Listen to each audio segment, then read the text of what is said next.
to go to the moon in this decade and do the other things, not because they are easy, but because they are hard. Because that goal will serve to organize and measure the best of our energies and skills.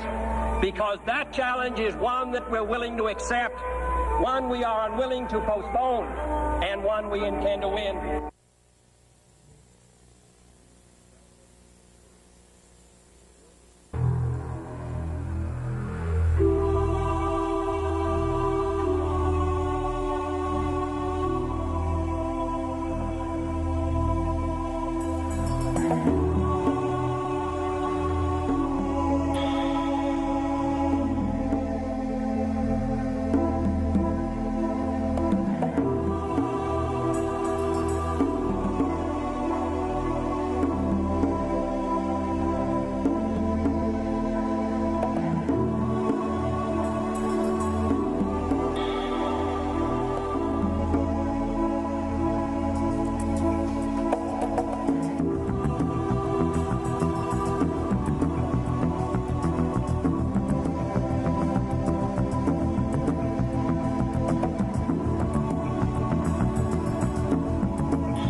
Welcome to the report from Iron Mountain.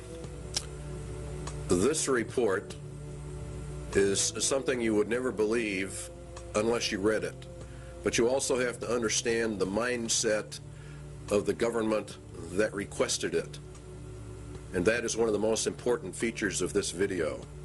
The objective was to determine accurately and realistically the nature of the problems that would confront the United States if and when a condition of permanent peace should arrive. This is one of the key elements of the report, because we are to go under the Antichrist system, an era of supposed peace. And this is what this whole program was about. If and when a condition of permanent peace should arise, that means that peace in reality equals world socialism, as we will find out as we journey through this report.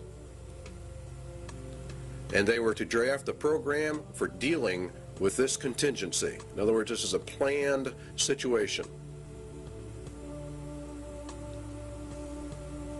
The program equals the agenda.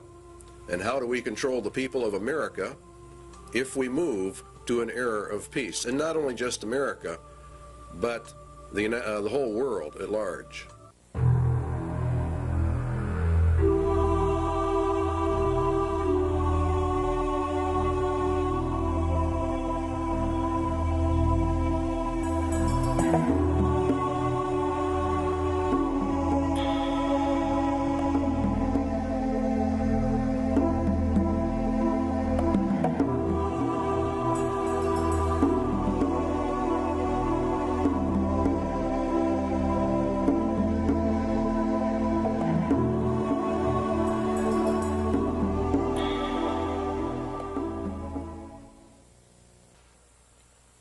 In 1961, Public Law 87-297 was passed, paving the way for the United States to be merged with the United Nations.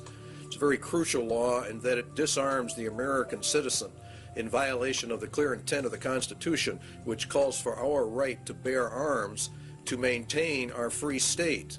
And by the calling for the disarming of all Americans, of course, we lose our free state and we are submerged actually into a slave state. The disarming was to be done by a period of gradual disarmament, and as they were disarming, the United Nations would be built up with a powerful standing army. The evidence suggests a CFR-TC Bilderberg connection, the rich men of the earth, the merchants of Babylon, the killers of the just, according to the Holy Scriptures.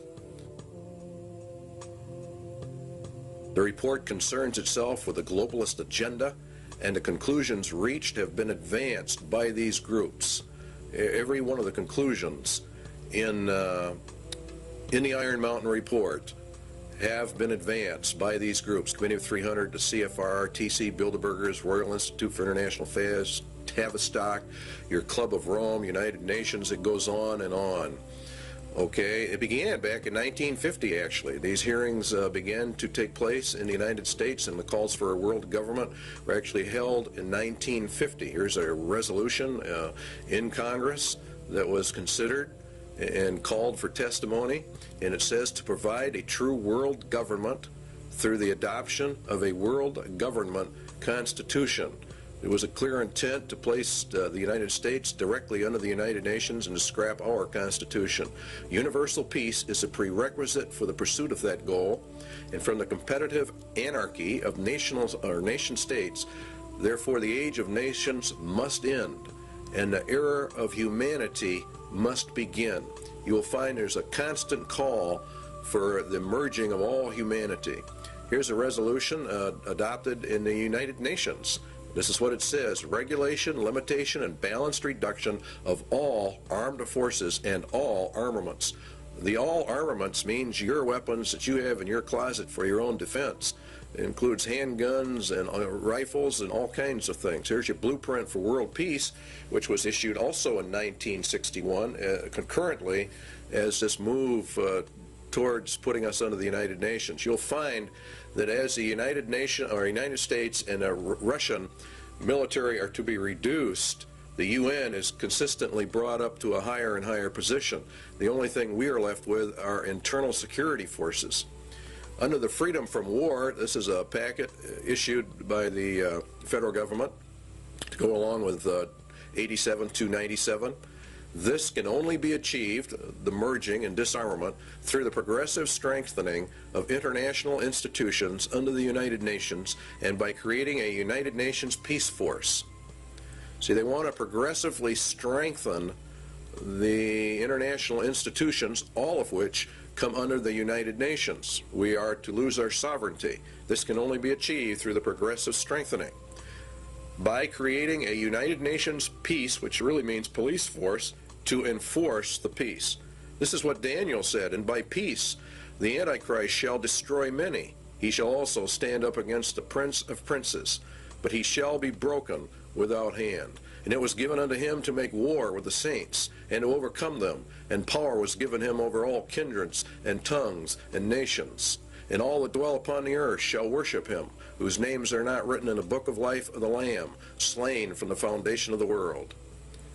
All right, back to the government report. The disbanding of all national armed forces and a prohibition of their reestablishment in any form whatsoever other than those required to preserve internal order and for contributions to a United Nations peace force. They are to bring the UN up to a point where no state would have the military power to challenge the progressively strengthened U.S. peace force, and all international disputes would be settled according to the agreed principles of international conduct. That's exactly what the Bible says. It was given unto him to make war with the saints and to overcome them, and power was given him over all kindreds, tongues, and nations. No one can make war with this final world entity. And if you will study your scriptures out, you will find that the United Nations fulfills every parameter listed for the Antichrist system. And Public Law 87-297 has been updated. There are numerous updates. You will, if you go search them out, Public Law 101-216, for example, has been updated. Here's another one. I have today signed H.R. 1495, the Arms Control and Disarmament Amendment Acts of 1989. It authorizes the fiscal appropriations to get this thing underway. Now, the problem with it is the Bill of Rights and Amendment 2, the right to bear arms, a well-regulated militia being necessary for the security of a free state, the right of the people to keep and bear arms shall not be infringed. In other words, in reality, you cannot infringe that right in any way, method, or manner. The only way a people can remain free is to hold in their power the weapons necessary to secure their free state. This amendment deals with the international security of the United States from its own government. In other words, this amendment was to secure the people's freedom from their own government, from an internal government takeover. This right is not there so that you can go hunting or for the other excuses made. It is there to prevent the government of the United States from becoming a dictatorship by treason. In other words, by betrayal of the Constitution of the United States. Now, in order to merge the United States into the United Nations requires a total betrayal of the Constitution, which guarantees you a free state through the right to bear arms. You see the connection? The United Nations is the communist, illuminist, Masonic world dictatorship, and there are no freedoms, hence they have to get to guns to eliminate the free state nation guarantee in our Constitution. The Iron Mountain Report, then, is a report in reality on how to circumvent the Constitution of the United States. And in reality, it's a document of treason, of how the rich men of the earth are actually going to divert the attentions of the people away so that they can get this done. The guidelines given by the government for the Iron Mountain Report: 1, military-style objectivity; 2, avoidance of any value assumptions; and 3, the inclusion of all relevant data. And this is a very important part of this report, is the avoidance of all value assumptions. This is what makes it so absolutely cold and inhuman. It is to be amoral. It is as a computer is amoral. It deals in factual data. There is not any mercy. There's not any compassion. It doesn't deal in right or wrong, or what is good or evil. It is a report on the handling of men, women, children, and babies on the basis of herd or animal management without regard to any moral considerations whatsoever. It reduces people to objects. It reduces all humans to non-entities with no rights of self-determination, with no rights granted by the Creator, and with absolutely no rights under a Constitution. The Constitution has been effectively canceled by Iron Mountain.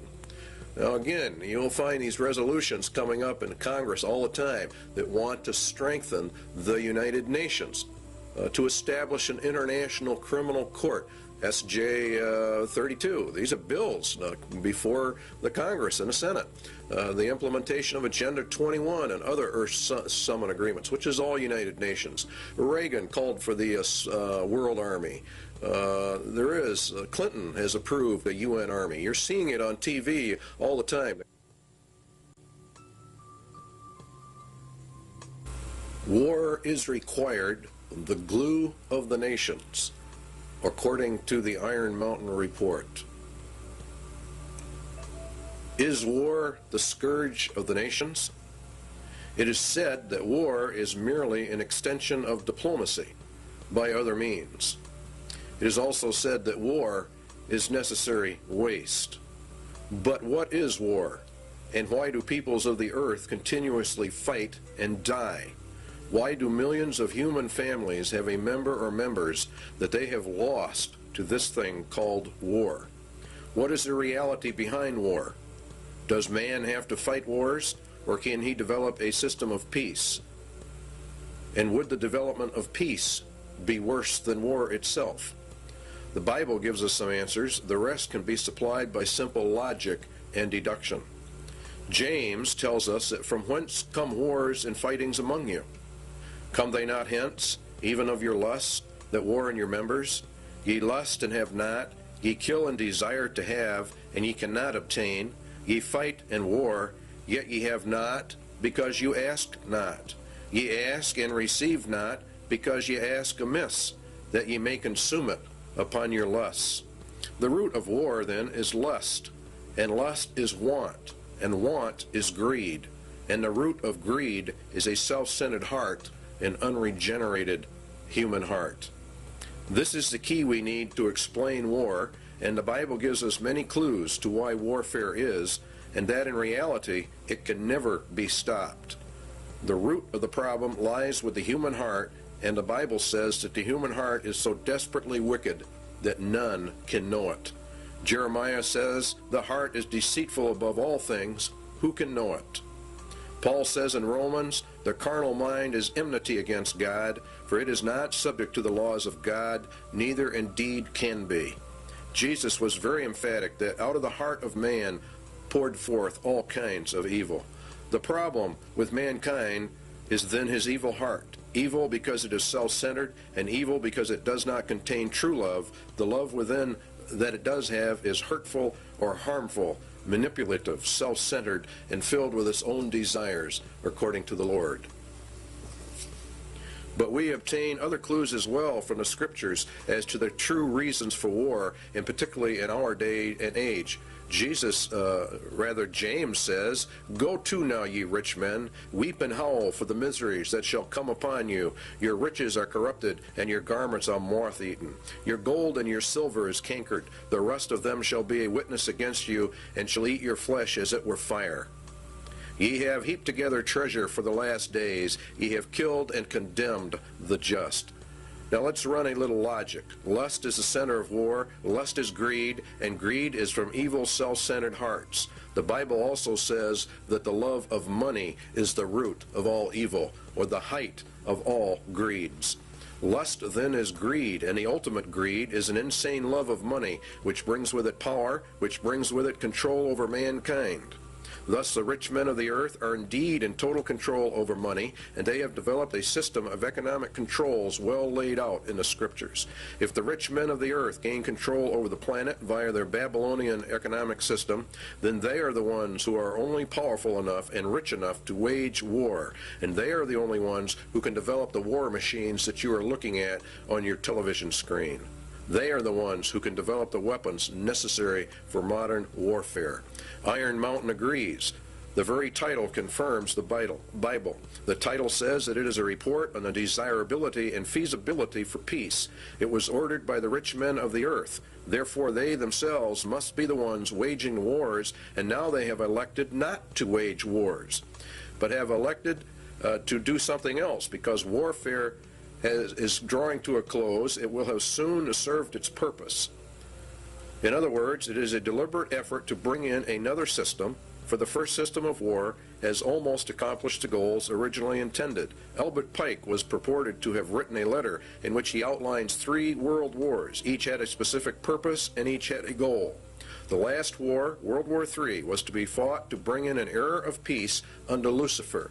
It was to be fought predominantly between the United States and the Soviet Union, and it would come in an era of seeming peace when it seemed like everything was fine, everything was great. The Bible says that the Antichrist is a man of peace. He rides a white horse and has no war machine. There are no arrows in his bow. He is to usher in a period of peace after great wars. Iron Mountain is about this era of peace. Iron Mountain is a report to aid Antichrist in his rise to power. It is in reality a report from hell. Iron Mountain asks, what can be expected if peace comes? What should we be prepared to do about it?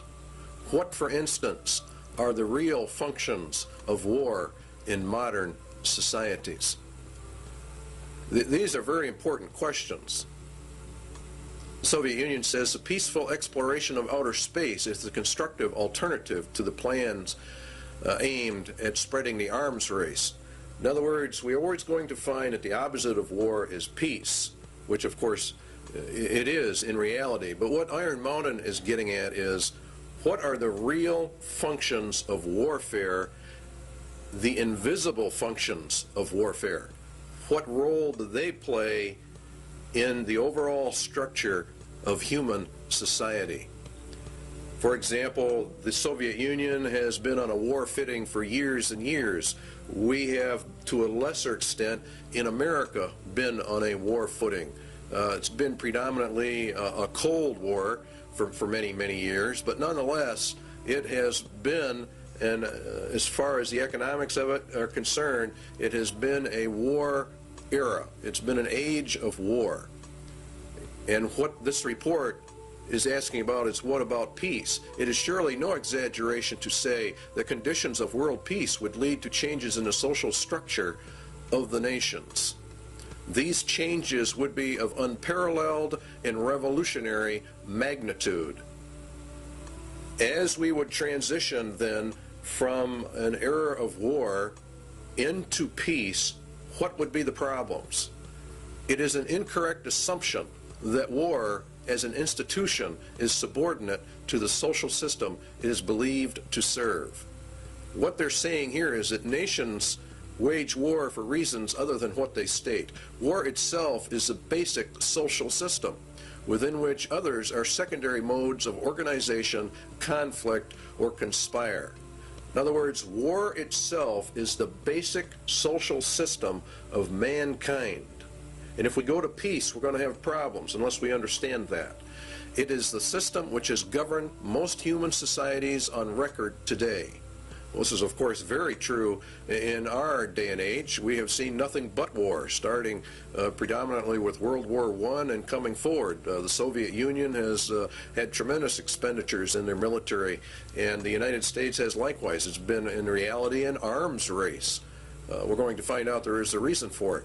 The capacity of a nation to make war is the greatest social power it can exercise.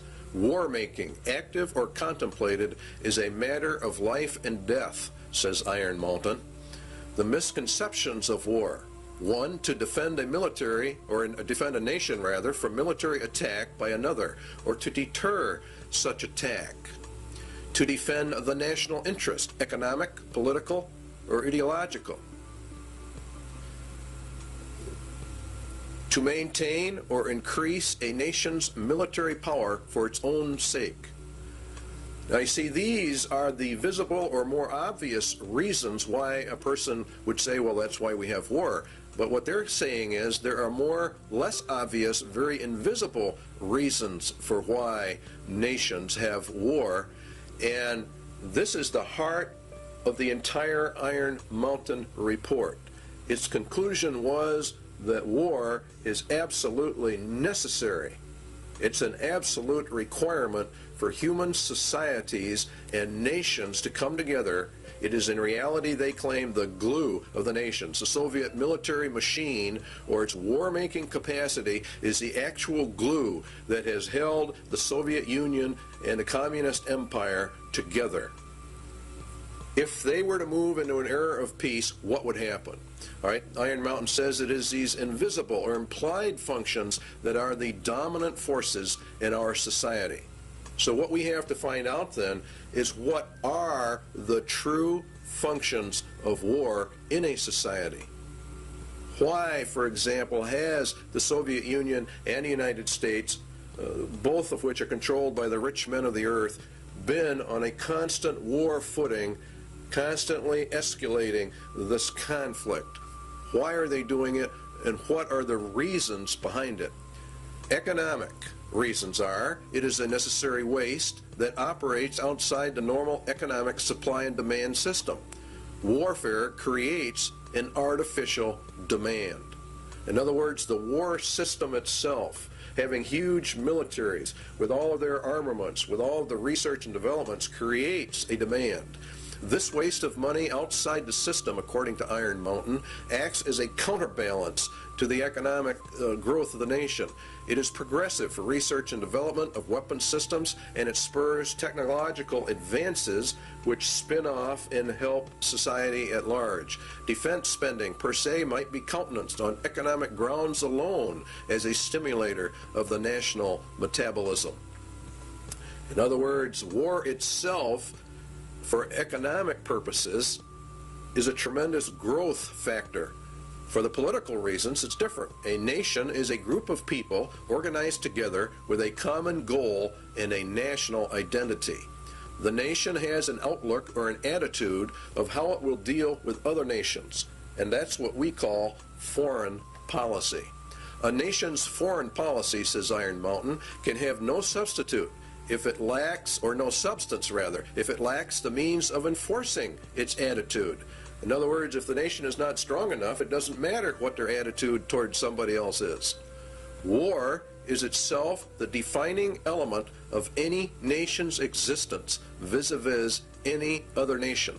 War, then, equals nations because it is the glue of nations and what causes them to come together, and peace would mean the dissolving of the nations. The elimination of war implies the elimination of national sovereignty and the traditional nation state. Please understand the importance of that remark in Iron Mountain. It is the elimination of war that brings us to world government. The war system not only has been essential to the existence of nations as independent political entities, but has been equally indispensable to their stable internal development. Without it, the war system, no government has ever been able to obtain its legitimacy. Or in other words, we could say its right to rule its society. War is the basis of that claim to rule, and it is therefore the glue that holds a nation together, according to Iron Mountain. The possibility of war provides a sense of external necessity without which no government can remain in power. The organization of a society for the possibility of war is its principal political stabilizer. All right, in other words, for the Soviet Union, they said that the American people were the enemy, and that gave them the glue which held the Soviet Empire together, which rallied the people to make such sacrifices so that we could build up this huge war machine. The basic authority of the modern state over its people resides in its war powers. Now that's another very important statement. Therefore, a substitute for the war system must be found in order to control the people and provide stability and legitimacy of government if we go into an era of peace.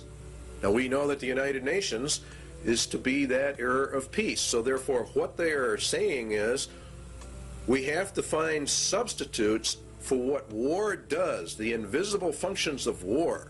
We have to find a substitute for that if we are going to go to peace. Obviously, if the war machine is discarded, new political machinery would be needed at once.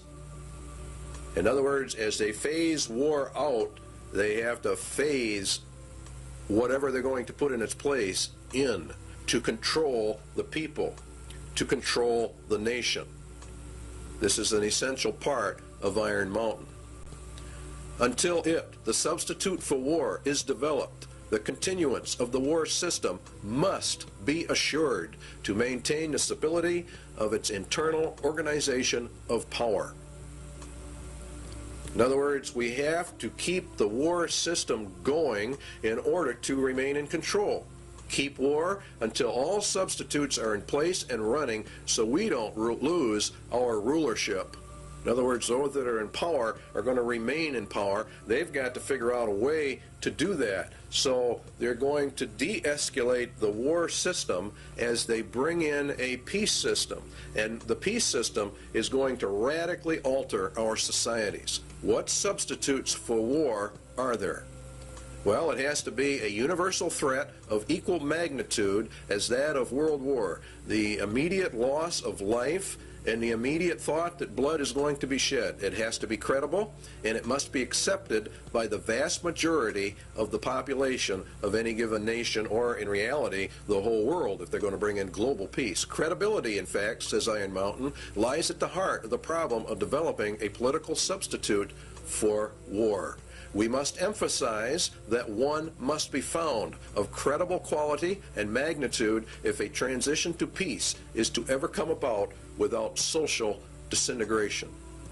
In other words, really what they're saying is a nation would self-destruct without an external threat of some type.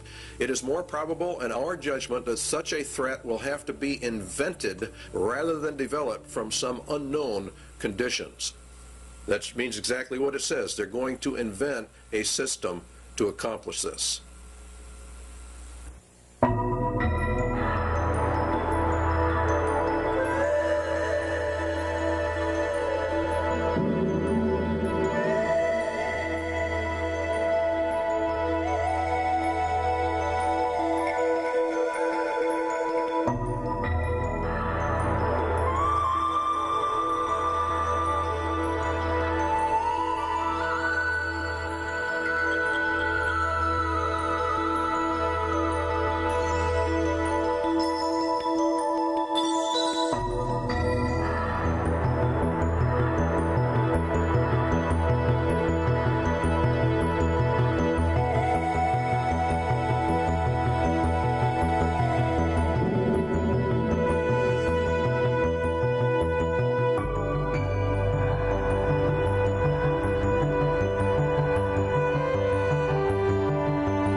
An effective political substitute for war would require alternate enemies.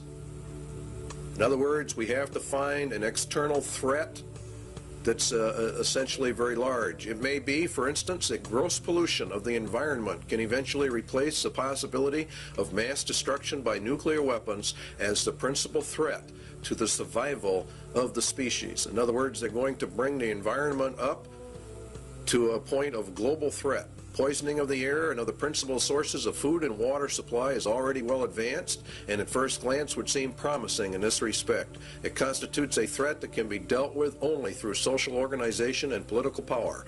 But from present indications, it will be a generation to a generation and a half before environmental pollution will be sufficiently menacing on a global scale to offer a solution as a substitute for war. In other words, we replace the war threat with an environmental threat. Now you know why the environment is on the TVs and the media constantly. A generation is about 30 years, so it'd be about 1991 that this would be brought up to a global scale.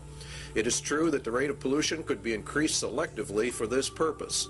In other words, you could selectively find areas where you could deliberately increase the pollution to get this threat in motion a little quicker.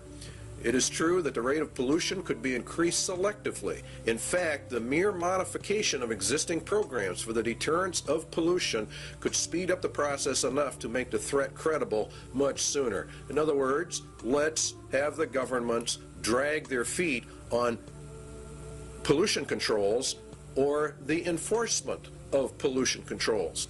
And around the world, that's exactly what we have seen, a matter of foot dragging on the areas. One would then perhaps get the concept that this was all deliberate. Allow pollution to deliberately get worse until it can be manipulated by the controlled media into a world crisis. A global crisis has to be developed. Al Gore, Vice President, a very timely book, perhaps coincidentally. He wrote the book called Earth in the Balance, Ecology in a Human Spirit. It's a modern version of Iron Mountain in the ecological field. And in reality, it's quite an interesting book. You should go out and buy a copy of it. The world government organizations are pushing this. Climate crisis, Emergency Earth Rescue Administration. The people of the earth have a new common enemy, which requires an emergency worldwide campaign. You see, and we have to abandon our armaments to join in a common cause for survival. What did Iron Mountain say? It had to be a threat to the survival of the species.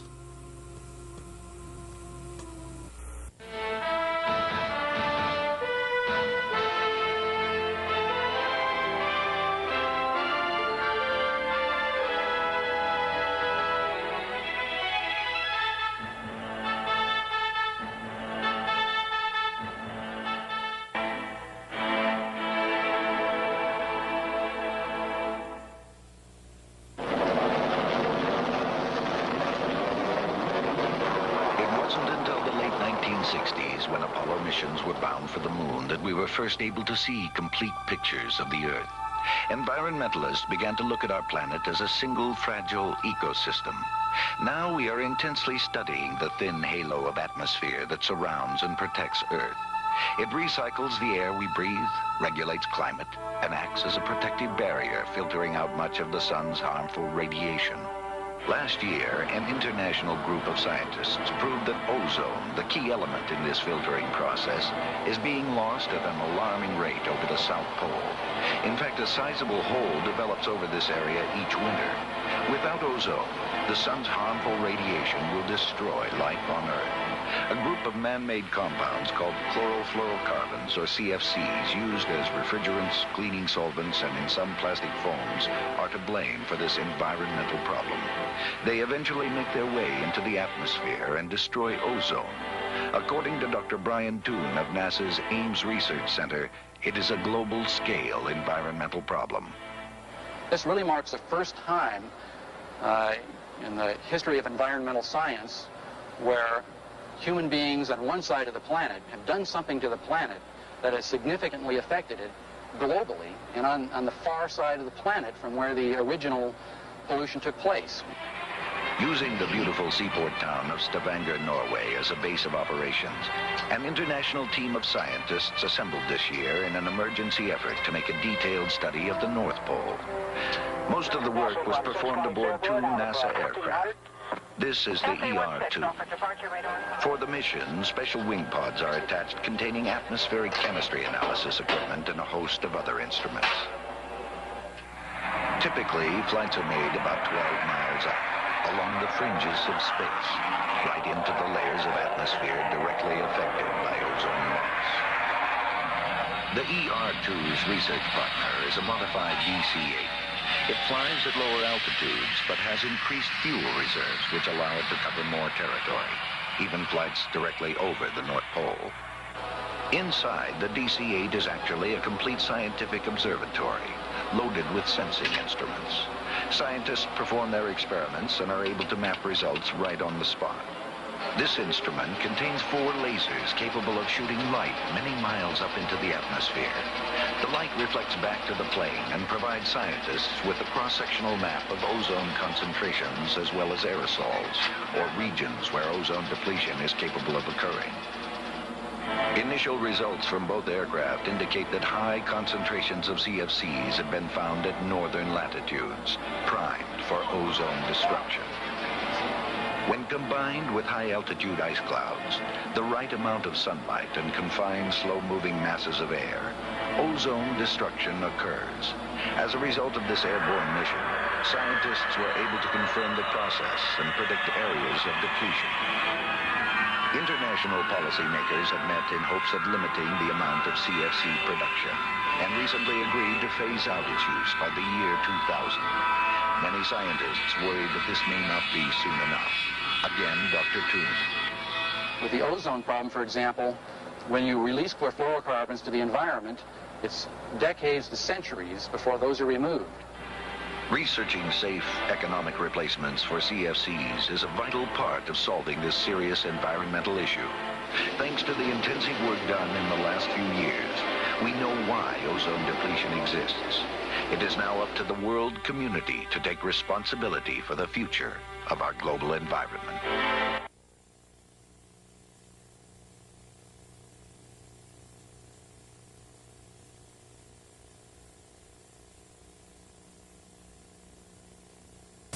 Two Landsat satellites continue to orbit the Earth 14 times a day. From their 570-mile-high vantage point, they return images like these taken over rich California farmlands. Telltale red images indicate vigorous vegetation growth. The state of California is using Landsat imagery to inventory and map its irrigated cropland. Ecology, the balance of nature, is important to all life. One of the tools we can use to monitor this balance of nature on Earth is the satellite. Satellites can be used to observe our planet from a high vantage point. A NASA film called Remote Possibilities tells the story. From far out in space, the Earth appears serene and beautiful, displaying no hint of our crowded planet's many problems.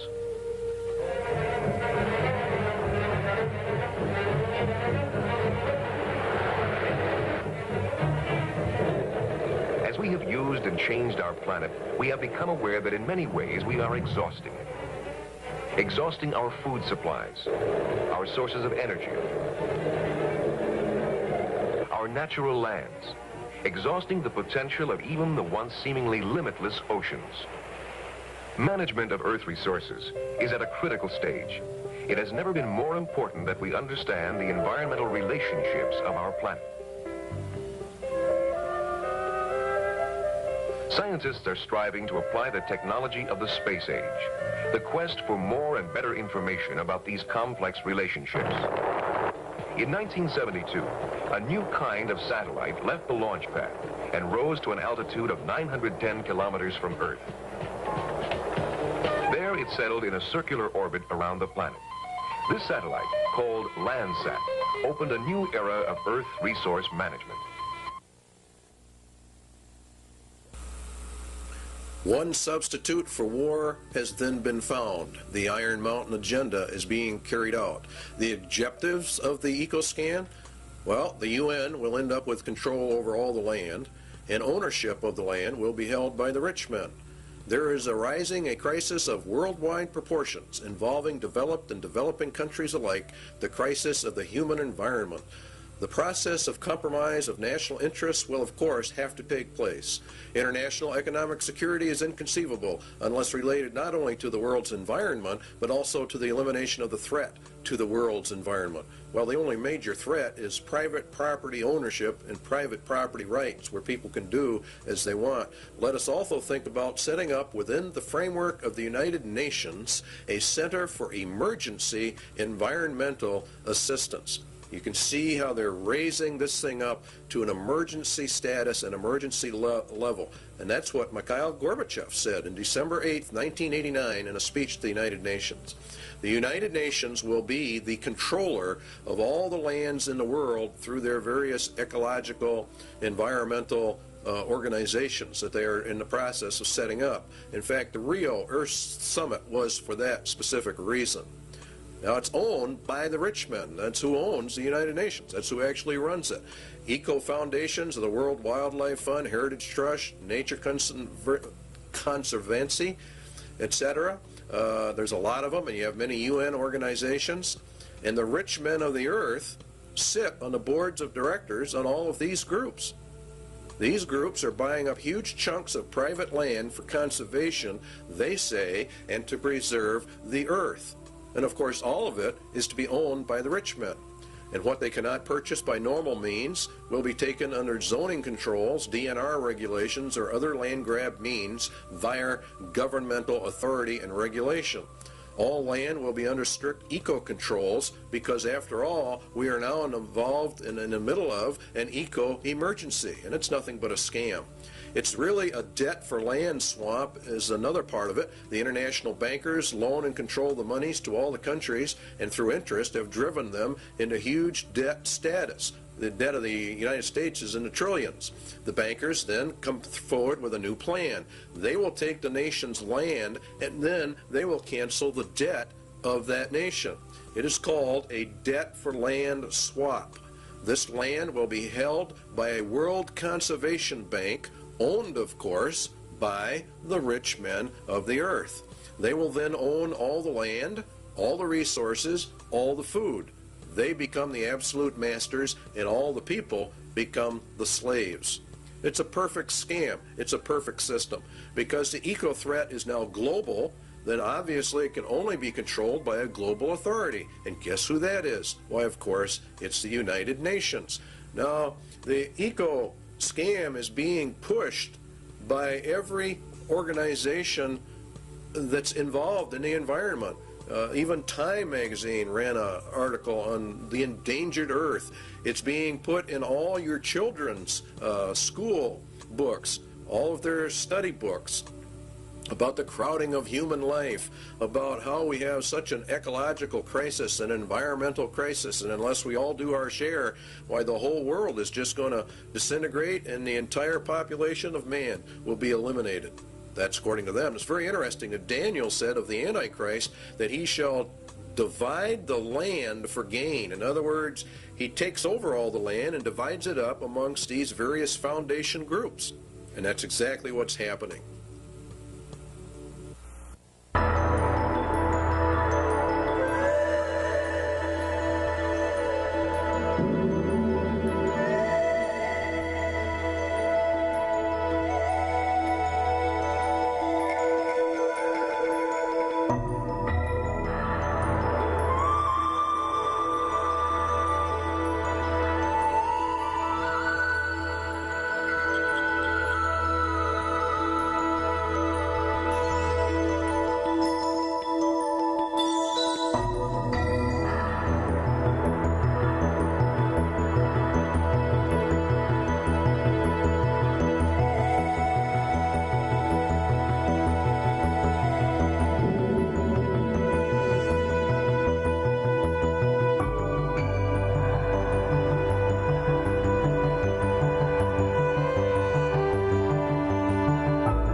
It has been hotly argued that such a menace would offer the last best hope for peace by uniting mankind against the danger of destruction by creatures from other planets or from outer space.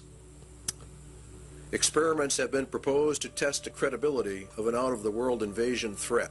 It is possible that a few of the more difficult to explain flying saucer incidents are of this nature. The thrust of the second threat is to unite mankind against a common enemy.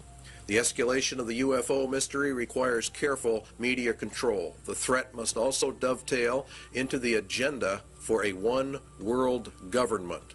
Everything that Iron Mountain proposes in all of their substitutes will lead into a one-world government. And that is the whole nature of it. There has been a tremendous amount of interest in UFO activity. Many, many books have been written about it. The average Christian, I believe, probably poo-poos the whole subject, but we believe here at CIA they're making a tragic mistake when they do that. Because the Bible does mention some things that would tend to imply very strongly that UFOs are in fact real and will be a latter-day occurrence just before the end and just before the return of Jesus Christ. As you can see, here's a book for Christians, UFO End Time Delusion. It is part of the grand delusion that God is going to cast down upon man for the rejection of Jesus Christ in the end.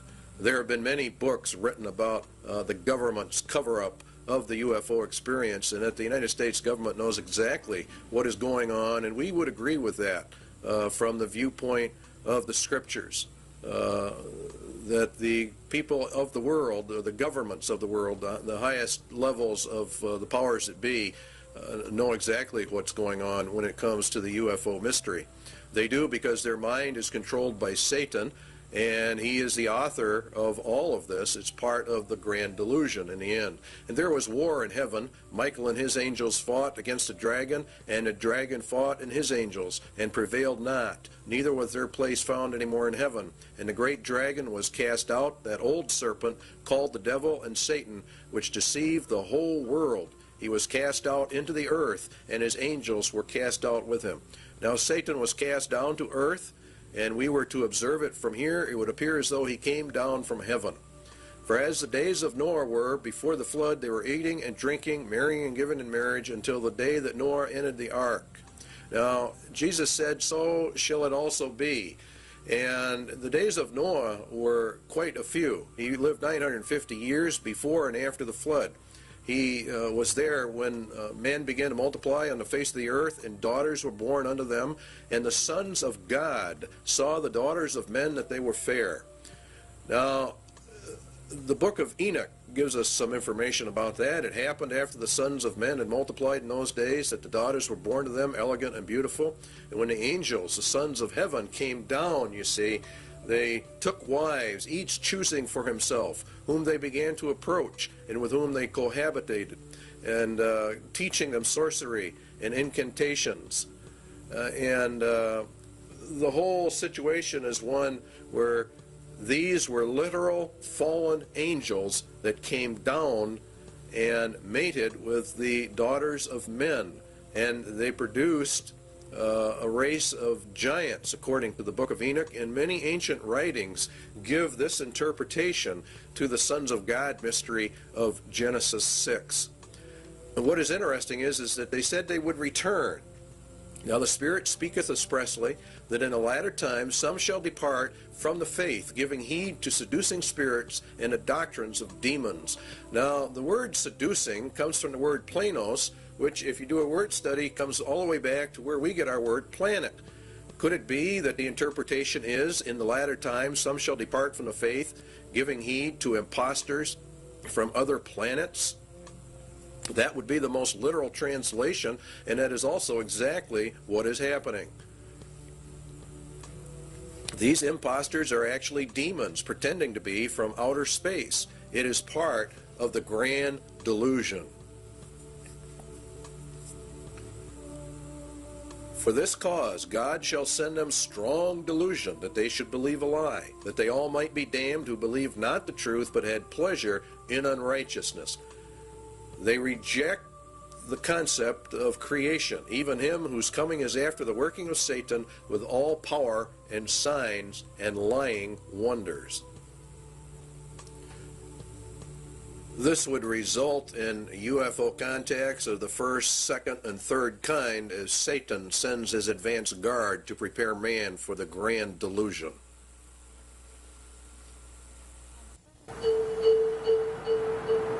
On the surface of an average planet, circling an ordinary yellow star, an advanced intelligence searches the skies for evidence of life. Directed by even higher intelligence, machines with brains of silicon patiently sift through faint shards of radio data for the unmistakable signal that will indicate the first sign of life beyond Earth. Now plans for the most sophisticated SETI search ever focus on the Goldstone Deep Space Communication Complex in California's Mojave Desert. It is the site of tests for a possible future NASA project, one not yet funded. The full-scale NASA system, when operational in the next decade, would be billions of times more powerful than the sum of all previous searches. For Carl Sagan, a proponent of SETI for many years, this technical progress has made the present unique. For the first time, we're mustering substantial, sophisticated, serious scientific searches for extraterrestrial intelligence. There's never been a time like that before. So there is some chance that in the next few decades we will get a signal from some spectacularly distant, spectacularly exotic civilization, and everything on Earth will, as a consequence, change. That is possible.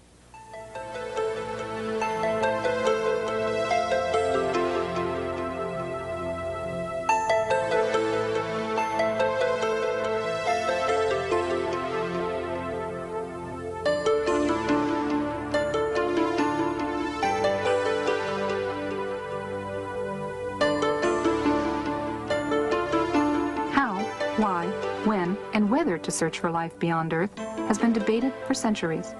Deciding what sort of signal to look for in the skies is no easy task. NASA's proposed search focuses on radio, a portion of the electromagnetic spectrum where nature produces the least interference for any intelligent signal. The plan is to use existing radio antennas and combine them with advanced computer hardware and software specifically designed for the task. Signal processing equipment suitable for SETI is constantly becoming more powerful and more efficient, but also cheaper and smaller than ever before. SETI pioneer Frank Drake came up with a way to organize our developing knowledge and current ignorance. SETI scientists often use what's called the Drake equation to illuminate the necessary conditions for contact and to provide a rough estimate of the number of other civilizations. The existence of other technical civilizations depends upon astronomy, how planets form, comparative planetology, biochemistry, the role of intelligence in evolution, technology, and the fate of technical civilizations. So SETI becomes a way to test our theories of the origin and evolution of the universe and the place of life within it. There are several keys here that we want to look at as we keep Iron Mountain's report in mind. The two primary keys are that evolution is an accepted fact, and ETs are now accepted at the highest levels of government. We believe that the SETI program is camouflage for what is really going on, or the contact reports that have been gotten out from the government under the Freedom of Information Act are in fact cover for the SETI program. But the two, we believe, are going to merge in the end and introduce mankind to the aliens, who are in reality demons and Satan's advanced guard. The movies that have been produced are very important. Satan plants a seed, he waters it, then he sits back and watches it grow, and then he reaps the harvest. And the harvest, of course, is the loss of millions upon millions of men. The Day the Earth Stood Still was produced many years ago, but it's a very, very important film in that it planted the seed. The Day the Earth Stood Still said that war must stop, peace must be enforced, and world government is a requirement to get all of this to happen. The message was very important. E.T., a very, very popular movie, taught us some things as well. It said that reptiles are very cute, that love is the answer, that love heals, but more importantly, that we all evolve in a different manner. You're going to find evolution at the bottom of all of these movies. And Star Wars is another one. How famous they were. Well, they're programming the human mind for certain things. One, evolution of the races, good and evil forces, a universal, eternal fight between the forces of good and evil, and more importantly, a federation of planets, a uniting of the nations, a uniting of all the planets. Mankind will evolve upwards and eventually will join in intergalactic civilization. And this is the important keynotes in every one of these movies. Close Encounters of the Third Kind was a very, very important film. It bases itself on evolution. Two, that the United Nations is a central player in that movie. The U.S. military is connected to the United Nations in that movie, and that mankind will join interplanetary civilization. It starts by contact, by exchanges of the races. In other words, some of our people go there, and some of their people come here. Now, something surfaced not too long ago called Majestic 12 that dealt with government contact with aliens. A lot of people laugh at this document and think it's a hoax. Our research against the Bible would say that it is not a hoax, that this actually is legitimate and that contact has been made. Operation Majestic 12 is a top-secret research and development intelligence operation established by special classified executive order of President Truman. Now, this took place back some years ago. Very interesting, however, what Majestic 12 sets up. A rancher reported that a UFO had crashed in a remote region of New Mexico. Now, you might have even seen this replayed on Unsolved Mysteries. They ran a series on this. A secret operation was begun to assure recovery of the wreckage of this object. Aerial reconnaissance discovered that 4 small human-like beings had ejected from the craft. All 4 were dead. News reporters were given the effective story that the object had been a weather balloon. They are discounting the UFOs to the public while they gather the evidence secretly. The biological and evolutionary, there's your key, processes responsible for their development has apparently been quite different from those in Homo sapiens. Evolution is then a proven fact insofar as the government is concerned. They have accepted evolution as an established fact. The aliens then did not evolve as we did. This is the very basis of the grand delusion. It's creation versus evolution. Evolution is essential for the grand delusion because men reject the creation of the world and people by Jesus Christ. So it's very important you understand that evolution is the keynote. The ultimate intentions of these visitors is completely unknown, the report said. But if you read the Bible, you will know they are demons, and you will know they are the advanced guard of Satan, and that they are setting up the world for its final ruin and taking of people into eternal hell. UFOs are real. There's no question about that they are real. The only question is what are they? And if you take the evidence of the scriptures, definitely we believe here at least that they are the sons of God returning just exactly as they said they would, and all the occultic literature talks about this. Now there is an area out west called Area 51, Groom Lake. There's also Tonopah. There are several areas from which Project Red Light was developed. It's a top secret testing program for alien technology for defense purposes. This is very interesting that a lot of this stuff is being leaked right at this moment as we get into this. A congressman said, I have no comment as to what is going on in Area 51. That was Congressman Harry Reid, and he went out there to visit the area because the Air Force had made a land grab, and he went out there on behalf of his constituents to find out why. It is said that President Eisenhower signed a treaty with actual aliens in 1957. The swap was they could take our people for experimentation and we would get technology in exchange. In other words, the aliens come to Earth, we take their technology to build our defense mechanisms. Now, a lot of people think this is ridiculous, but if you read what it says about Babylon the Great, the nation, it gets all of its technology from Satan. Satan is the one that gives them the power. And this is why the United Nations is being brought up. And this is why the United States is so deeply involved. In exchange for technology, the U.S. government agreed to allow the aliens to abduct humans for experiments. And this accounts for the large number of abductions reported all over America. This is part of the grand delusion, which has evolution at the root of it. Now you have actually two options. All of the leaks of this type of information are disinformation, where it is real and the aliens really are here. The Bible evidence would be that it is real, the aliens are here, and that they are the advanced guard for Satan.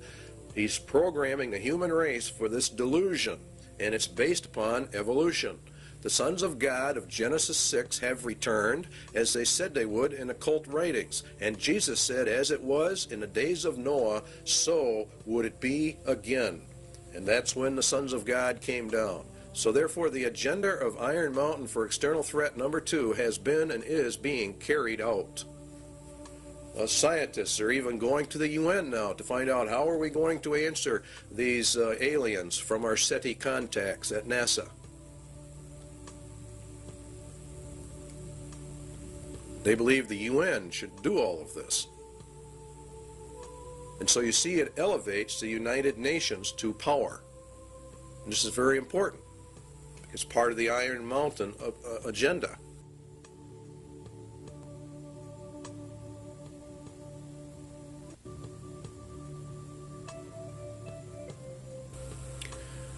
It might be argued that a well-armed international police force operating under the authority of such a supernatural court could well serve this purpose. In other words, they're going to set up another threat. This is threat number 3, actually, an omnipresent, virtually omnipotent political or police force.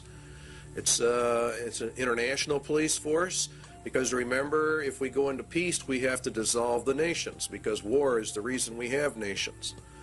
All right, so the report then that was issued by the State Department, Freedom from War, and the program was to establish a permanent international peace force within the United Nations. In other words, to deliberately bring it up. The peacekeeping capabilities of the United Nations would be sufficiently strong and the obligations of all states under such an arrangement sufficiently far-reaching as to assure peace and a just settlement of differences in a disarmed world. They're going to use the United Nations to keep the peace. In other words, a world government, which is exactly what Daniel talked about and Jesus talked about. And it's very deadly.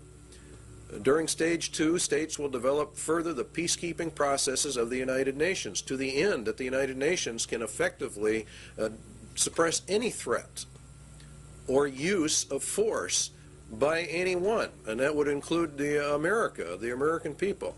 It's going to be omnipresent, and it's going to be omnipotent in its ability to handle. And this is what Revelation says, who can make war with the beast? Remember that the U.S. and Russia are to have their internal or militaries turned over to the United Nations in this 3-stage process, and we end up with a UN in total control of the world, a global entity, precisely as Daniel and Revelation talk about. It's and Jeremiah and Isaiah refer to it as, of course, Babylon. And this process, of course, emerges bringing out the United Nations as the final end-time global ruling entity, which the Bible refers to as the apparatus of the Antichrist, or we could say the Antichrist system. And that is why it sits in New York City, the big city. On the wall in the Security Council is a phoenix. That picture you're looking at right there is in reality the phoenix bird, which is to grow up out of the old world order. America is to be patrolled by Russian, Belgian, Irish, and Colombian and Venezuelan troops under this plan. UN troops are already on U.S. soil, and it won't be very long before these sites that you're seeing right here are going to be very commonplace in the United States. And if the American citizens resist, they are simply going to be liquidated according to the Bible. This power will come to pass. They've laid their plans well, and God has ordained it and allowed it, and is allowing it to happen. And so it's, in reality, here in America, it's a judgment against the United States. There are many books written about a United Nations peace force, so this is not anything we're making up. They come in under the UN Charter. And the last part of it, this principle of non-interfering in a nation shall not prejudice the application of enforcement measures under Chapter 7. In other words, the United Nations claims that it doesn't really want to get involved in internal national affairs, but the opposite is in reality the truth. Chapter 7 deals with action with respect to threats of the peace, breaches of the peace, or acts of aggression. And it's the Security Council itself that determines the existence of a threat, breach, or act of aggression. And it can even walk in under the threat, or it's a possibility that we might have problems. And they determine the existence of any threat to the peace. So they can come in, if they choose to, on very fragile grounds, which is exactly what they did in Somalia. Should the Security Council consider that measures provided in 41, which are more economic, I don't know exactly what word to use, but sanctions, I guess, is the best word to cover it. If that doesn't work, if economic sanctions do not work, then they can resort to military powers. And they can use whatever they have to maintain or restore international peace. Now, Psalm 2 says that the kings of the earth set themselves, and the rulers take counsel together against the Lord and against his anointed. Where do the rulers of the world meet? They meet at the United Nations, and this is where they take their counsel together. And the United Nations is, according to the Bible, anti-Christ, anti-God to its very core. It is, in fact, the substitute for God and Christ on planet Earth. They intend to take it for themselves. The fourth beast shall be the fourth kingdom upon earth, which shall be diverse from all kingdoms, and shall devour the whole earth, and shall tread it down, and shall break it in pieces. And the 10 horns out of this kingdom are 10 kings. Now, it's a diverse kingdom. The United Nations is not a kingdom, and it's not a nation.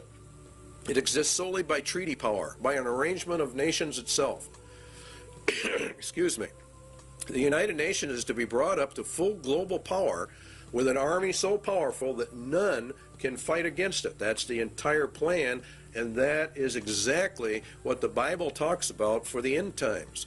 It will also break into pieces the entire world, and that's done under Article 52, which deals with regionalism, which is in fact breaking the world into pieces. And this is how they do it. They actually subdivide the world into 10 regions. That came out of the Club of Rome, and here are the regions on the TV screen.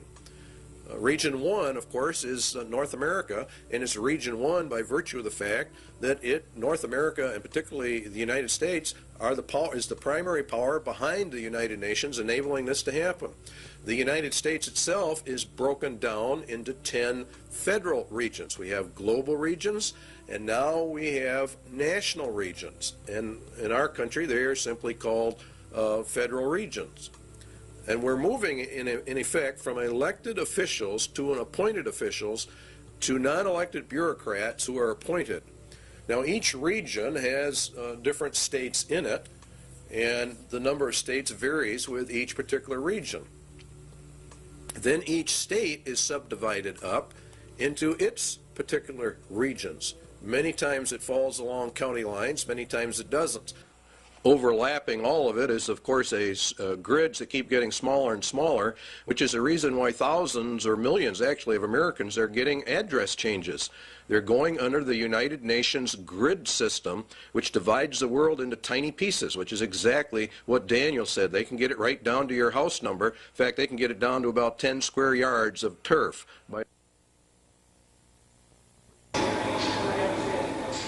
Recently, NASA's Landsat 4 satellite, shown here just before its trip into space, was launched from the Western Test Range by a Delta rocket. This Landsat is the fourth in a series of NASA spacecraft designed to continuously collect accurate information on Earth's resources. More than 100 nations will make use of the information gathered by Landsat 4 in land use planning, mineral exploration, and agriculture. Landsat project scientist Dr. Vincent Solomonson described a new instrument on the satellite called the thematic mapper. In urban planning, the thematic mapper will be very effective. Features that were blurred or hazy over cities as viewed by the multispectral scanner on Landsats 1 through 3 will be seen much more clearly from the thematic mapper. And as a result, urban planners will be able to manage and monitor the spread of the urban sprawl into the surrounding countryside. The major receiving and processing facility for Landsat data is located at NASA's Goddard Space Flight Center in Greenbelt, Maryland. After completing its 3-year mission, Landsat 4 is designed to be retrieved by the space shuttle. Okay, standing by for up telemetry command reset. So what we have are 10 federal regions. We have 10 federal regional councils, which are miniature Washingtons, in each federal capital. We're being regionalized, and pretty soon there won't be any such thing as counties or states. So what we're doing is we're going from county and state control to total federal control, and then the federal government's losing its control to the United Nations. This is globalism. This leads to the federalization of our police or the security forces within the United States. And this is really in total violation of the constitutional implications, but they're not paying any attention to the Constitution. The internal security forces are not your peacekeeping, UN peacekeeping troops. The peacekeeping troops are there to put down actual revolutions and wars. The internal security forces are there more for crime control and the rounding up of people. Predominantly, the MJTF police will be the national police force. And this is George Bush and Clinton and the rest of them have continuously pushed this arms control treaty because they have to disarm us in order to make this thing work. If you will recall, we discussed that in the constitutional crisis. The MJTF police means multi-jurisdictional task force police, and it removes all citizens from local, county, and state protections that you had under the law. And they're just abolishing all of this. And the MJTF police mission, we believe, is the house-to-house search and seizure of people. It's made up of National Guard units, state and local police, convert street gangs as needed into deputized police. House-to-house search and seizure, separation and categorization of men, women, and children as prisoners in large areas. Now you have to understand that in order to liquidate the millions of people that Jesus Christ says are going to be liquidated, they have to plan this out long before it happens. 1965, they started the Office of Law Enforcement Assistance.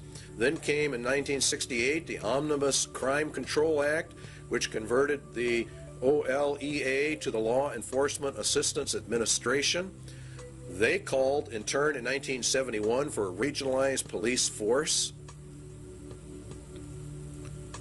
In 1971, an advisory commission on intergovernmental relations issued a pamphlet called M67, which called for a special multi-county and interstate police force. In other words, the merging of all police forces into one federal group.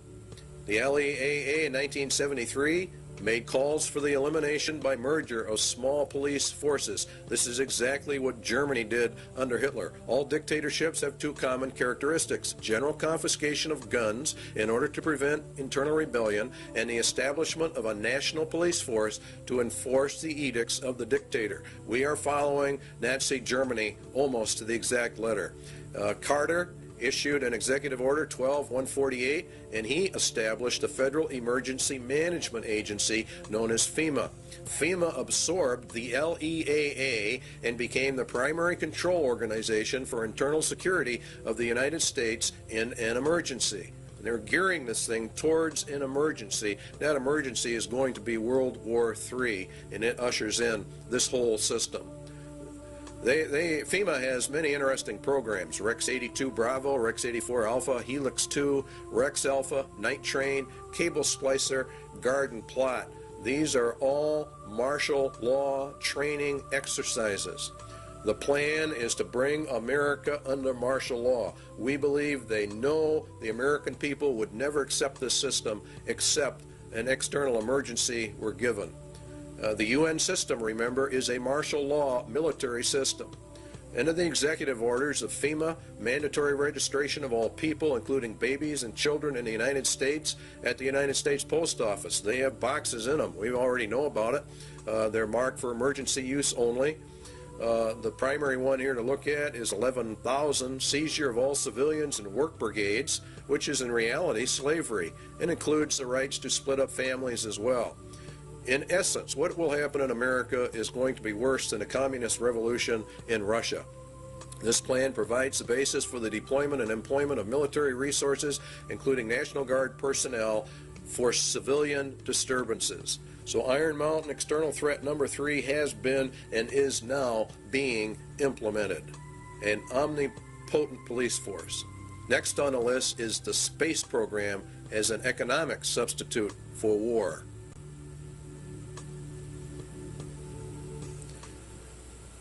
It is the development of a long-range sequence of space research projects with largely unattainable goals. It's a nearest modern equivalent yet devised to pyramid building and similar ritualistic enterprises of ancient societies. We choose to go to the moon in this decade and do the other things, not because they are easy, but because they are hard. Because that goal will serve to organize and measure the best of our energies and skills. Because that challenge is one that we're willing to accept, one we are unwilling to postpone, and one we intend to win, and the others too.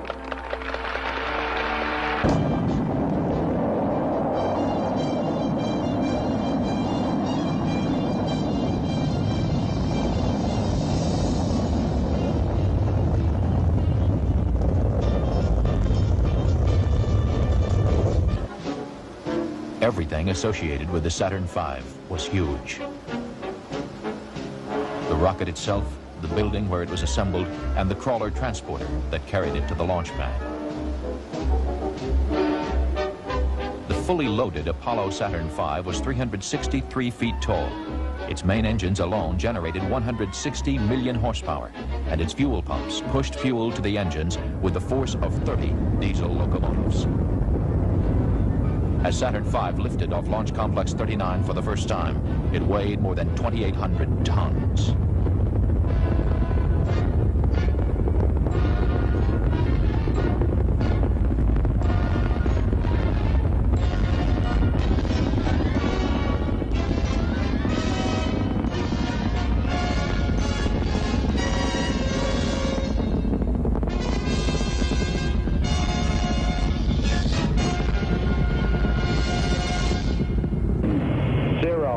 Engine running.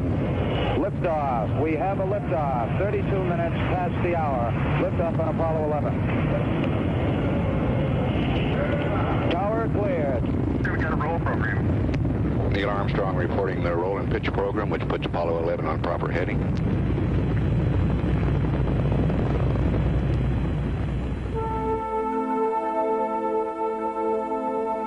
Houston, Apollo 11 is calling you on the high gain. How do you read, over? Roger, loud and clear on the high gain.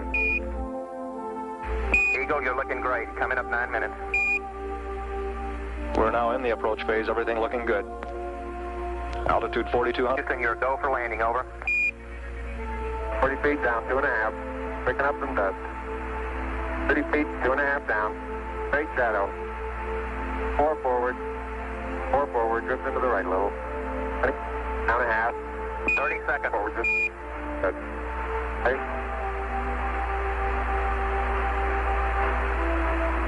Contact light. Tranquility Base here. The Eagle has landed. That's one small step for man, one giant leap for mankind. Across the country and around the world, the Apollo 11 crew were welcomed back as heroes.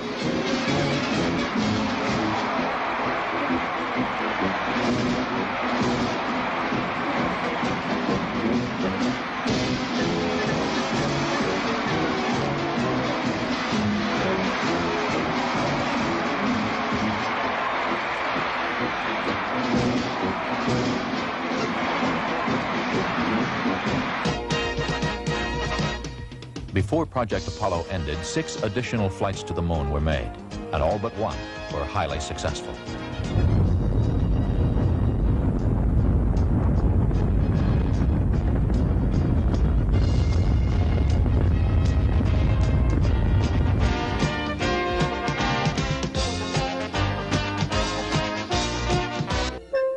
Then ASTP, Apollo-Soyuz Test Project, a joint endeavor between the Soviet Union and the United States. The mission called for a mutual docking and crew exchange to develop the necessary equipment for international space rescues.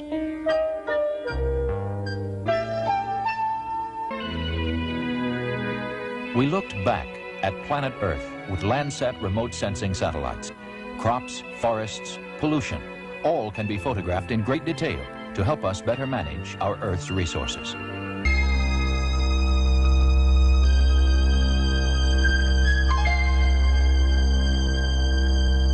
As of now, 2/3 of the planets in our solar system have been explored, and by the end of this decade, we will have explored most of the rest, including Uranus and Neptune.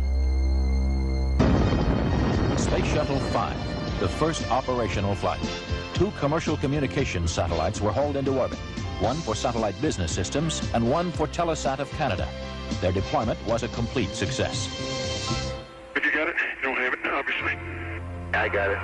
Space Shuttle 6 was the second operational mission and Flight 1 for Challenger, this country's newest spacecraft. After launching a 5,000-pound tracking and data relay satellite from the payload bay, mission specialist astronauts Story Musgrave and Donald Peterson became the first Americans in 9 years to walk in space. Practice needed for satellite repair work. My massive article.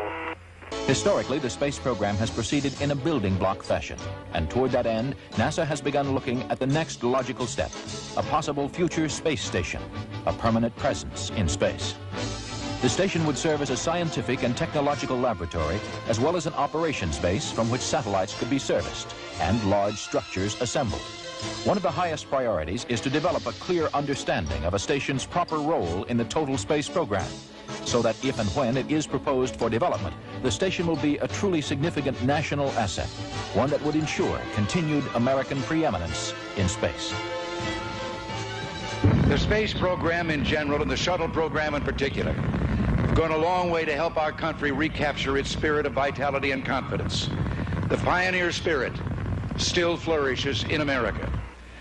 In the future, as in the past, our freedom, independence, and national well-being will be tied to new achievements, new discoveries, and pushing back new frontiers. We must look aggressively to the future by demonstrating the potential of the shuttle and establishing a more permanent presence in space.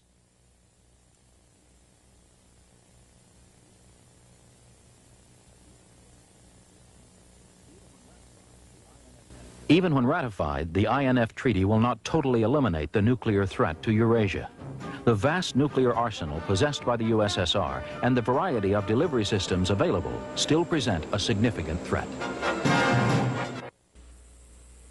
The organization of fail-safe inspection machinery could well be ritualized in a manner similar to that of established military processes. Inspection teams might be very like armies, and their technical equipment might be very like weapons. Inflating the inspection budget. In other words, what they want to do is they want to expand this. So what do we have? The INF Treaty, where it says inspection machinery could well be ritualized according to Iron Mountain. Inspection teams might be very like armies. And that's exactly what has happened. We have a great ritual of disarmament. It's very interesting what you find when you start digging into the INF treaty hearings. Limited test ban. Let's take a look at all the treaties. Limited test ban, 1963. Non-proliferation, 1968. The ABM Treaty, 1972. The SALT I, the SALT II, the IMF Treaty. Very long, drawn-out process. And this is exactly what Iron Mountain recommended be done. It is one of the most important elements of the INF Treaty is the President establishes in this area operating on-site inspection. One layer of the regime, it says on the last sentence, builds upon another, and the whole thing becomes elongated, and it actually becomes a monster in and of itself. The data exchanges required are really immense, and so it requires an elaborate governmental system in order to accommodate all of this. And so Iron Mountain recommendation number 2 has definitely been implemented. The second one is the universal health care was a recommendation of Iron Mountain. Universal health care for all. It's an economic substitute for the war economy. It's very interesting how all of this works. Health. Drastic expansion of medical research, education, and training facilities, hospital and clinic construction, the general objective of complete government guaranteed health care for all. That's exactly what Clinton has introduced to the American people. He announced a universal health care and mandatory insurance program. And so they're putting everything in place exactly as Iron Mountain told them to do. It's universal, and you cannot exempt yourself from it, and it is causing a lot of trouble around the nation. But the arguments are not going to be on that basis. What is going to happen is we're going to be issued eventually a global identification card, and that is the purpose of this whole thing. The medical card has only one purpose. That's to get the foot in the door for the MARC system. Iron Mountain's third recommendation is being implemented.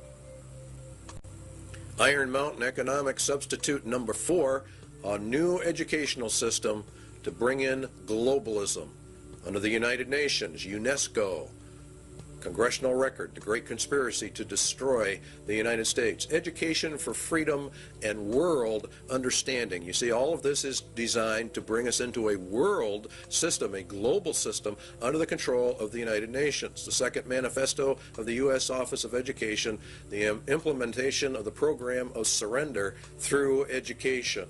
In other words, they destroy Americans' national pride and put us under the United Nations. And the NEA is leading in this. They even say it themselves, teaching about globalism and the world system. They say enduring peace cannot be attained until the nation states surrender to a world organization. This is found out during the Reese Committee hearings in Congress. Putting the evidence together, we conclude the NEA has been an important element in the tax-exempt world to indoctrinate American youth with internationalism, which is synonymous with a lot of communist, illuminist, whatever you want to call it. The Iron Mountain agenda is being carried out.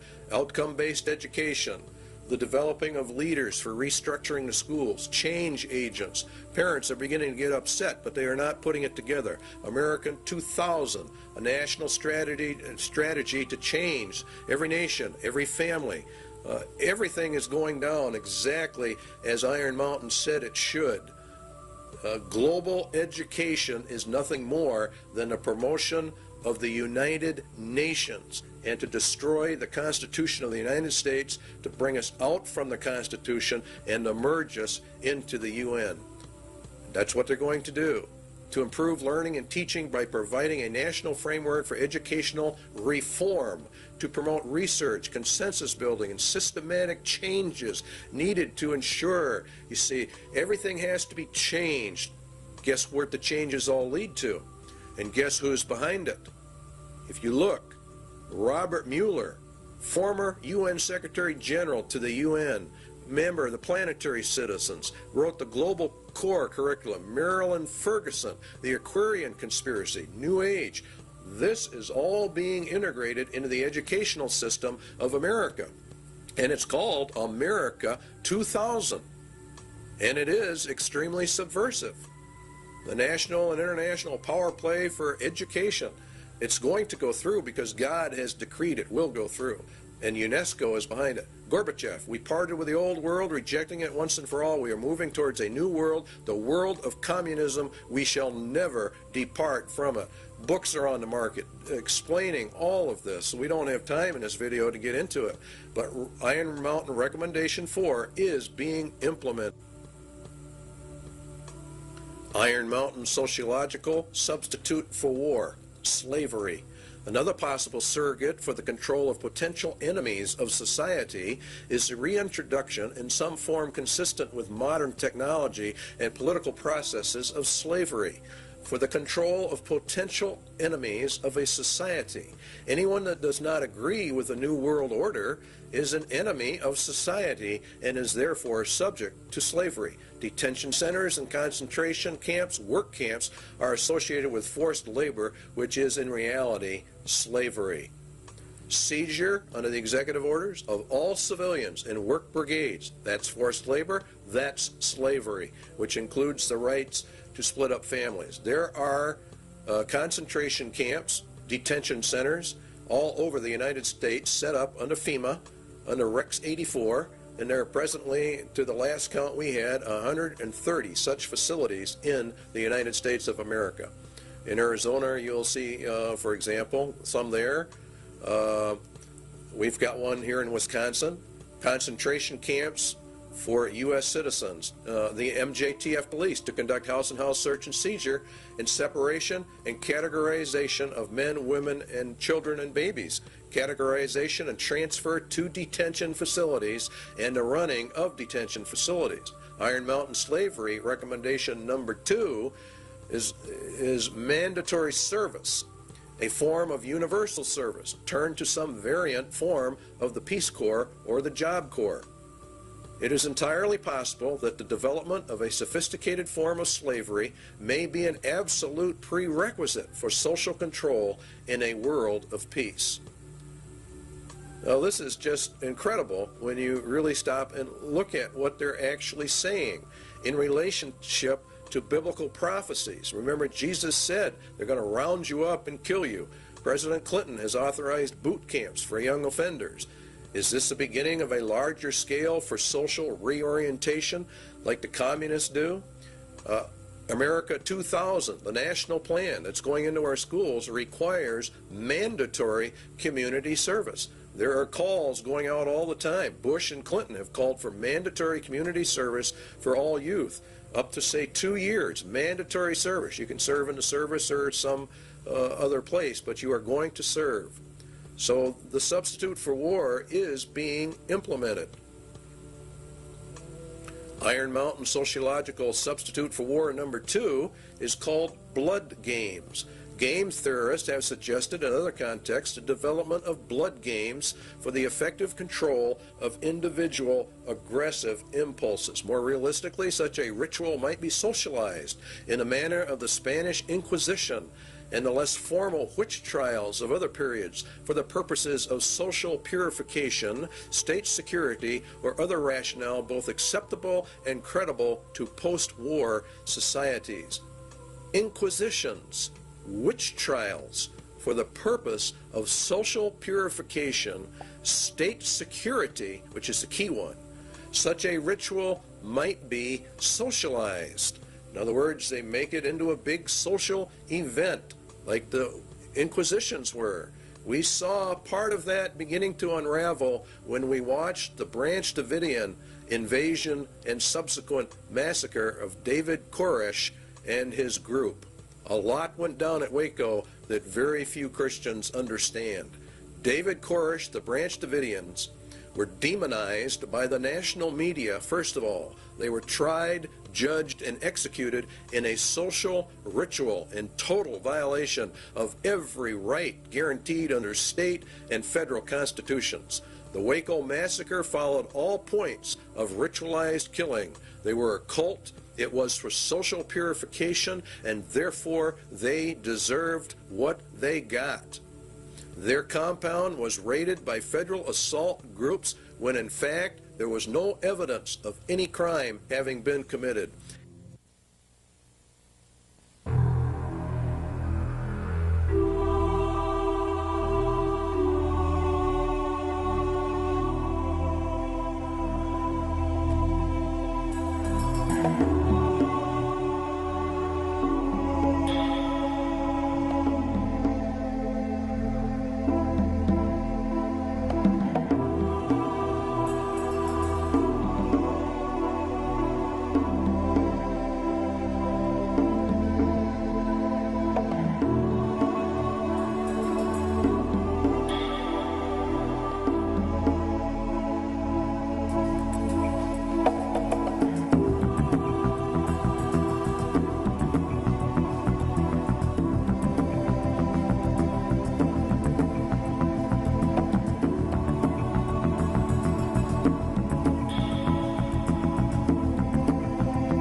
Yesterday's action ended in a horrible human tragedy.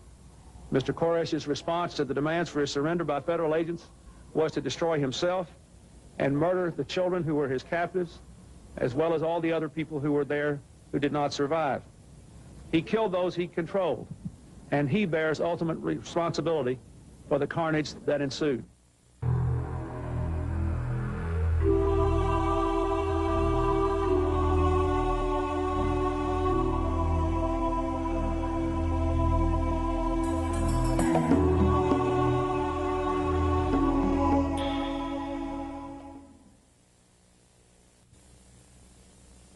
In the papers before I was going to go to court. They called me the white supremacist and all that.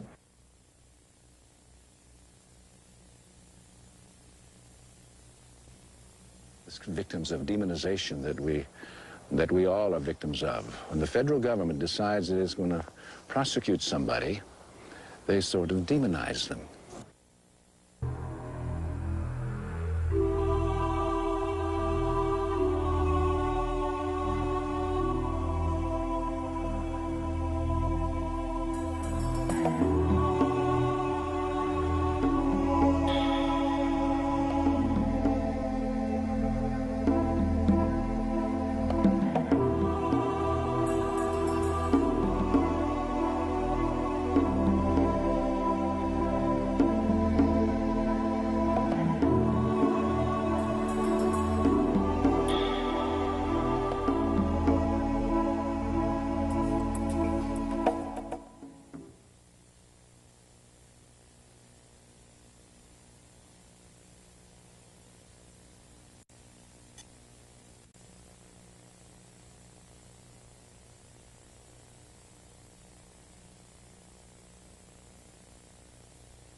Began to ring out. Well, do you want to give your federal agents that leeway to just say when they kill American citizens that things just went wrong? We just have a mother here dead, we have a little boy dead, and that just things went wrong.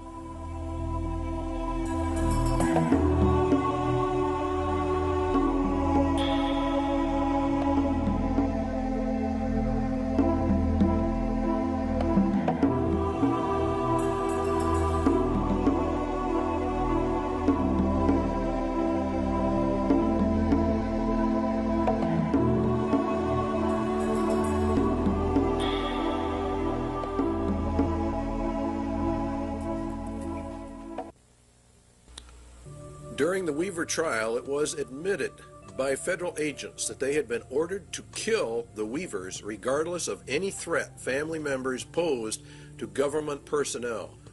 Now, I want you to think about how serious that is. What was the charge against Vicki Weaver? What crime against the state had she committed that warranted her execution by the federal government? Indeed, she was not charged with any crime whatsoever, yet the U.S. government ordered her shot on sight, a virtual killing. It was murder in the first degree. It is cold-blooded, ritualistic, social purification because the Weavers held a viewpoint not politically correct. The Weaver case, along with the Branch Davidians, proves we are in the middle of the final battle for the Constitution of the United States. There are many, many enemies within America that want to get rid of our Constitution and destroy our rights. The war has now shifted from a paper and legal war to an overt shooting war, and we feel it's going to get far worse. They came against this thing to see what the reaction of the American people would be, and they found out that the American people cheered them on. So we are ready for a complete takeover. Spotlight put out a small publication on FEMA in case of emergency. Executive orders, Blueprint for Dictatorship, also is one of their publications. Now, an executive order is issued by the President of the United States. It does not go through the Senate or the Congress. He merely issues it. It's put in a federal register, and within 30 days it has full effect of law, and nobody passes upon it. Now, that's fine, and he has some rights to do that, but not contrary to the Constitution of the United States. FEMA developed national security emergency plans for the regulation of immigration, nationals of enemy countries, plans to implement laws for the control of persons entering or leaving the United States, develop intergovernmental and interagency law enforcement plans and counterterrorism programs to interdict and respond to terrorism incidents in the United States that may result in a national security emergency. To interdict and respond to terrorism incidents in the United States. Now, this is a key that they're beginning to use. Under the new Crime Control Acts, particularly under the Crime Control Bill number 8, which is now before the Congress, a protester can be charged with terrorism. And this paves the way for the government to declare all those who oppose the New World Order as terrorists, and therefore imprison them, because you will be a political dissenter. To develop law enforcement plans to respond to civil disturbances. These people know perfectly well there's going to be major disturbance when this thing finally comes in. So they want all bases covered by law. So that's their rationale. They will legally be able to do this. You don't think it's going to happen. This is exactly the executive order issued by George Bush to quell the Los Angeles riots. L.A. went under martial law. Very few people understand what that means, but it means, in essence, that the Constitution in Los Angeles was totally suspended. And it says in there that units and members of the armed forces of the United States and federal law enforcement officers will be used to suppress the violence. In other words, they're federalizing everything, and that's what happens under martial law, and to restore law and orders. They can also call up members of the National Guard. That's a key point. They're militarizing the nation. They're putting it under military law. If Americans do not want the New World Order and they resist, America will go under immediate martial law rather than through the staged program into a martial law system, which is what the UN is. Also included to coordinate all federal agencies assisting in the suppression of violence and the administration of justice. Martial law suspends the Constitution of the United States. The UN is to be brought up to full power, and it will rule through martial law via a three-tier military martial law system. The first one we're going to actually look at is called FinCEN, And FinCEN, from the data we can get, it's not only a financial controlling sector, but it has to do with other things. Their equipment is black, and there are reports of a multitude of black helicopters all over the United States. We get calls on it virtually every day from someone who's just had them flying over the house. The FAA says that the black paint schemes are used on helicopters by the Drug Enforcement Agency and the U.S. Army Special Operations.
Here is a map of FinCEN locations in the United States, and these are confirmed, they claim. We have not been able to verify it. We're bringing this to you strictly unverified for troop deployment locations in the United States of America. There's been a fairly consistent reporting in Montana of UN combat groups. They are in reality the top tier in the UN system, and entrance to the U.S. was by Presidential Executive Order 11-1190, signed by President Bush. And there are many battle group locations, and there are many multi-jurisdictional task force police, which are the third tier, or the lowest, on the UN police force. And it is in reality, from what we can gather, is the federalization of the police forces in America and putting them in reality under the United Nations command, which we go under. And that would be for the detention centers, concentration camps for dissenters are part of this overall system for the roundup of people. Now, one of the largest ones is in Alaska. The Alaskan camp is the biggest, being over 1 million acres, and it's located just outside of Fairbanks, according to reports, and it's serviced by a spur line called the Alaskan Railroad. That's very interesting because under the emergency orders under FEMA, one of the railroads that gets activated and falls under their control is the Alaskan Railway. And so we're beginning to find out that all of this goes together. The Alaskan camp was purchased under a mental health bill, and of course you have to understand that they are using mental health as one of their primary methods of warfare. The Iron Mountain recommendations for an inquisition for social purification are also confirmed by the Lord Jesus Christ. Then shall they deliver you up to be afflicted, and shall kill you, and you shall be hated of all nations for my name's sake. This is predominantly a move against Christians and Jesus Christ. And he shall speak great words against the Most High, and shall wear out the saints of the Most High, and think to change times and laws. See, that's exactly what they're doing right now. They're changing all the laws. And it was given unto him to make war with the saints, and to overcome them, and power was given him over all kindreds, tongues, and nations. And in Revelation 17, and I saw the woman drunken with the blood of the saints, and the blood of the martyrs of Jesus. And this is actually, you're going to find out, has much to do with the United Nations. Iron Mountain, substitute for war blood games, has been, in effect, implemented and is being carried out. Ecological, considering the shortcomings of war as a mechanism of selective population control, it might appear that devising substitutes for this function should be comparatively simple. In other words, war kills off some people, and so now we have to have an ecological substitute for that function, and it really boils down to total population control. Current trends in warfare, the increased strategic bombing of civilians, and the greater military importance now attached to the destruction of sources of supply, as opposed to purely military bases, strongly suggest that a truly qualitative improvement is in the making. In other words, as we phase down the war system, there's probably going to be one great last one in their plans to really reduce the world population.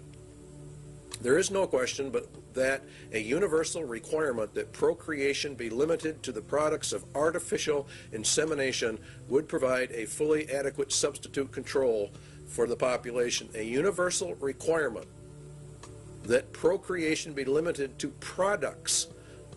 See how they treat people. Conception and embryonic growth taking place wholly under laboratory conditions would extend these controls to their logical conclusion. Now, total and complete control, this is what this means, of every human being born. They will be pre-selected genetically to be a slave to the rich men of the earth. This is the system they're setting up.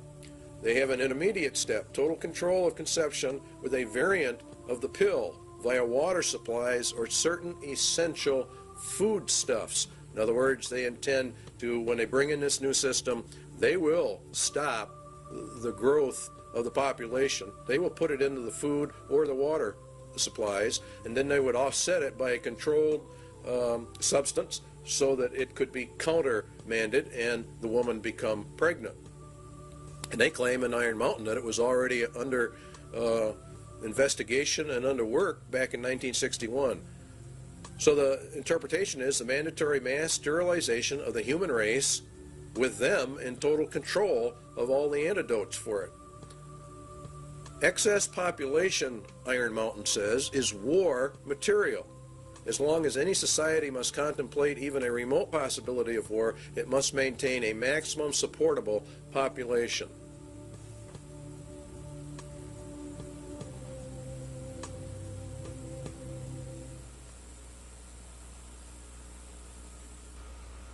When the auditor finally gets his hands into the balance sheet. I suggest, therefore, that this be sold not through a democratic process. That would take too long and devour far too much of the funds to educate the cannon fodder, unfortunately, which populates the earth. We have to take almost an elitist program that we can see beyond our swollen bellies and look to the future in time frames and in results which are not easily understood or which can be, with intellectual honesty, be reduced down to some kind of simplistic definition.